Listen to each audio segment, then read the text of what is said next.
નમસ્કાર, YNN ન્યૂઝમાં આપનું સ્વાગત છે। સમાચારમાં વાત કરીએ તો વડોદરા શહેરના સિટી પોલીસ સ્ટેશન ખાતે ફરજ બજાવતા પીઆઈ આર.બી. ચૌહાણની ભાવનગર ખાતે બદલી થતા તેમના વિદાય નિમિત્તે એક સ્નેહસભર વિદાય સમારંભ અને ભોજન સમારંભનું આયોજન કરવામાં આવ્યું હતું। ડીસીપી ઝોન 4 એન્ડુ મેકવાન અને એસીપી જે ડિવિઝન ભોજાણીની ઉપસ્થિતિમાં યોજાયેલ આ કાર્યક્રમમાં વિસ્તારના આગેવાનો તથા પોલીસ સ્ટાફ અને અધિકારીઓ મોટી સંખ્યામાં ઉપસ્થિત રહ્યા હતા।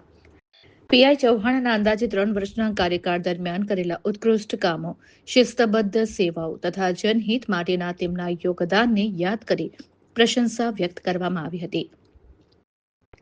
સહકર્મચારીઓએ જણાવ્યું હતું કે ચૌહાણ સાહેબે પોતાની ફરજ દરમિયાન કાયદો અને વ્યવસ્થાની જાળવણીમાં મહત્વપૂર્ણ ભૂમિકા ભજવી હતી।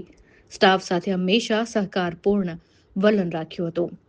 વિદાય સમારંભ દરમિયાન ચૌહાણ સાહેબને સ્મૃતિચિહ્ન, પુષ્પગુચ્છ અને શુભેચ્છાઓ પાઠવી તેમની આગામી ફરજ માટે શુભકામનાઓ પાઠવવામાં આવી હતી।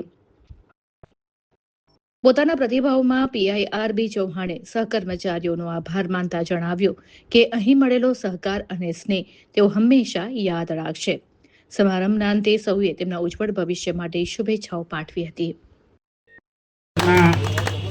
અમને ખબર નથી સર, આને વિદાય સમારંભ કહેવાય કે સન્માન સમારંભ હવે ખબર હોય કે ના હોય। હમણાં તો સાહેબે 100 ડેઝ 1000 ડેઝ 1001 ડેઝની અવિરત સેવાઓ પૂર્ણ કરેલી છે અને હું ફરીથી રિપીટ કરીશ કે સરશ્રી મારા વતનના જિલ્લામાં જાય છે, ભાવનગર જિલ્લામાં, ત્યાં બરોડા શહેર કરતા। Subscribe now and press the bell icon. Never miss an update.